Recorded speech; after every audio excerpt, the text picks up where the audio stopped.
Assalamualaikum warahmatullahi wabarakatuh. Kami dari kelompok 5, saya Winda Lydia Nugraha. Nama saya Muhammad Riko. Saya Diniska Amalia Putri. Saya Anissa Putri Azra. Nama saya Aulia Miranda Herliana. Nama saya Aulia Rahman Antariksa Dwi Sanjaya. Nama saya Amarul Azhar. Kami dari Fakultas Hukum Universitas Buana Perjuangan Karawang. Kami dari kelompok 5 akan menceritakan peristiwa terjadinya Rawa Gede. Berikut penjelasannya. Menceritakan peristiwa tragedi berdarah Rawa Gede. Pada tahun 1947, tentara Belanda kembali datang ke Indonesia, mendompleng dengan tentara sekutu. Mereka berhasil menguasai wilayah Jawa Barat dalam kondisi seperti itu. Para pejuang RI dan Republik Indonesia banyak yang ke pedesaan dan bergabung dengan rakyat untuk membangun pertahanan dari sebuah tentara Belanda. Di antaranya ada yang bermarkas di Desa Rawa Gede, Kecamatan Rawamerta, Kabupaten Karawang. Sebuah tempat yang mudah dijangkau dari berbagai jurusan. Karena itu Rawa Gede yang sangat tragedis dijadikan markas gabungan pejuang. Di tempat ini para pejuang dari berbagai kesatuan. Sebelum terjadinya peristiwa pembantaian di Rawa Gede, Belanda beberapa kali ingin membuktikan adanya markas gabungan pejuang. Markas gabungan pejuang ini kita bisa singkat menjadi MGP. Tapi rencana Belanda selalu gagal karena siap siaganya para pejuang markas tersebut dan anggotanya.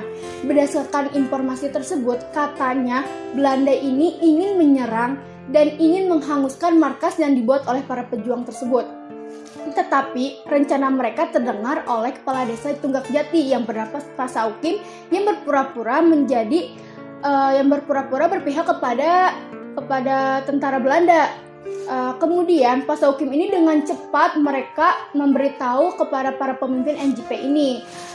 Para pemimpin NJP ini dengan tegas ya dia mengadakan kontak seluruh dengan anggotanya dan menginstruksikan bahwa Belanda akan menyerang kita. Setelah itu para pemimpin NJP menutup semua jalan yang menuju arah Rawa Gede ini.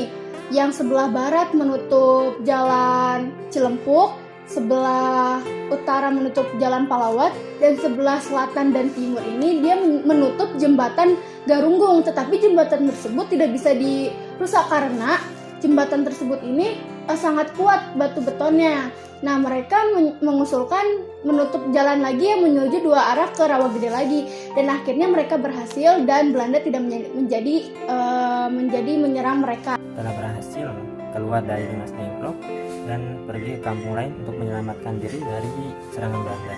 Hal itu memungkinkan bahwa mereka sudah tidak bersenjata lagi karena sudah dipindahkan ke Tunggak Jati. Tepat malam itu turun hujan yang sangat lebat dan sebagian besar para pejuang tidak sempat berangkat dan memilih berdiam diri di rumah masing-masing, dan ada juga yang di markas. Mereka beranggapan bahwa mana mungkin Belanda akan menyerang Desa Rawa Gede dalam keadaan hujan yang sangat lebat dan sampai larut malam. Ternyata anggapan mereka itu keliru. Tepat tanggal 9 Desember 1947, Desa Rawa Gede sudah dikepung oleh tentara Belanda. Pengepungan tersebut diketahui oleh beberapa penduduk yang akan memulai aktivitasnya di pagi hari itu, seperti petani, gembala, anak-anak gembala, dan para pedagang. Tapi ternyata begitu akan keluar dari kampung Rawa Gede, mereka dicegat oleh tentara Belanda. Dan semuanya penduduk diminta untuk kembali ke rumahnya masing-masing. Mereka semua ketakutan dan berlari ke rumahnya masing-masing dan sambil mengetahui atau memberitahu ke penduduk lainnya bahwa adanya tentara Belanda yang menyerang atau mengepung di Rawa Gede. Mereka semua panik, apalagi setelah mendengar suara tembakan yang terus-menerus dari arah timur. Mereka semua berhamburan untuk menyelamatkan dirinya masing-masing karena takut ditembak dan Selesai menembakkan senjatanya, tentara Belanda mulai masuk ke kampung untuk mencari para pejuang penduduk laki-laki dewasa dan terutama Lukas Kustario beserta pasukannya. Mereka berjalan sambil menembakkan senjata secara serabutan. Peluru banyak yang nyasar seperti ke rumah-rumah penduduk, ke pohon-pohon yang ada di pekarangan dan binatang peliharaan seperti domba, sapi, dan kerbau. Suara tumbangnya pohon dan berdesinya peluru menambahkan kepanikannya penduduk Rawagede. Mereka menggeledah rumah-rumah penduduk untuk mencari para pejuang dan penduduk laki-laki dewasa. Bila ditemukan laki-laki dewasa, ia akan disuruh keluar sambil tangan di atas kepala. Apabila melawan atau melarikan diri, langsung tentara Belanda akan menembaknya hingga mati. Adapun mereka yang tertangkap dikumpulkan di pekarangan rumah atau di tempat yang cukup luas. Mereka disuruh berbaris menghadap ke belakang. Setelah itu, satu persatu mereka ditembaki dengan jarak tembak hanya 3 meter. Tentara yang dikerahkan dalam aksi pembantaian berjumlah sekitar 300 orang. Dan diperkirakan serdadu-serdadu Belanda itu adalah mantan algojo-algojo yang telah membantai rakyat di Sulawesi Selatan dan ditempatkan di wilayah Cikampek dan Karawang. Oleh karena itu, dalam aksi pembantaian mereka sangat kejam, ganas, dan tidak berperi kemanusiaan. Nyawa manusia diibaratkan seperti nyawa binatang yang tidak ada artinya bagi mereka. Walaupun desa Rawagede telah hancur, namun pihak Belanda masih kurang puas karena sebagian pejuang, terutama Lukas Kustario, tidak berhasil dibunuh. Untuk mencari terus para pejuang dan Lukas Kustario, pihak Belanda mendatangkan lagi pasukan sebanyak 9 truk.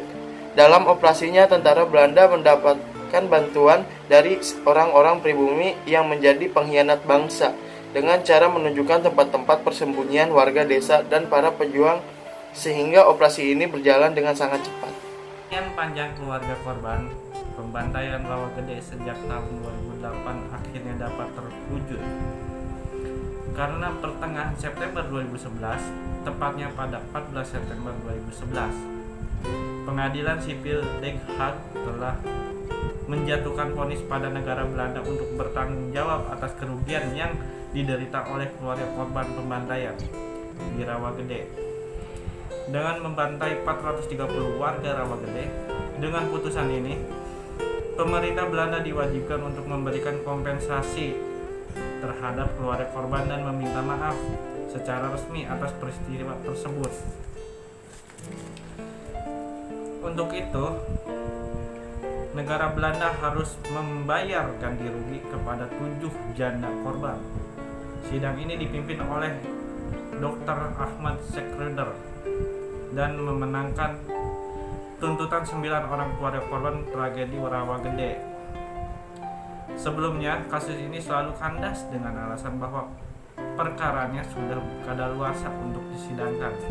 Hal ini dikarenakan dalam hukum Belanda, korban perang yang menuntut haknya harus dalam jangka waktu tertentu 5 tahun sebelum kejadian untuk bisa memulai proses perdata.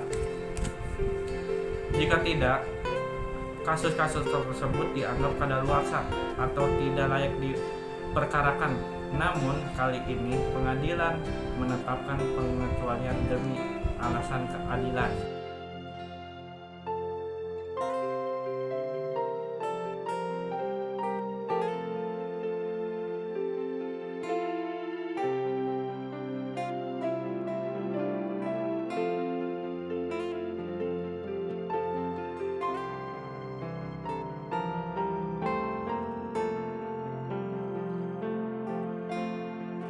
Karena gara-gara nguber-nguber seseorang yang dibenci oleh Belanda, namanya Komandan Kopi Karang Bekasi, Kapten Lukas, 40 orang pinggir kali. Ditanya, di mana Pak Lukas? Tidak tahu. Di mana markas dia? Tidak tahu. Tembak, dung, dibunuh ke air. Kalau ini takut ditembak, mungkin yang ngomong. Ya, sebelahnya. Satu-satu. Di mana Pak Lukas? Ya tetap dia bilang sama aja. Ditembak lagi, dung. Kalau takut ditembak, oh di sana markas itu bisa aja. Tapi itu kan jiwanya mempertahankan. Berikut merupakan kronologi terjadinya peristiwa Rawagede di Karawang pada tahun 1940. Kami dari kelompok 5 mengucapkan terima kasih. Wabillahi taufiq wal hidayah. Wassalamualaikum warahmatullahi wabarakatuh.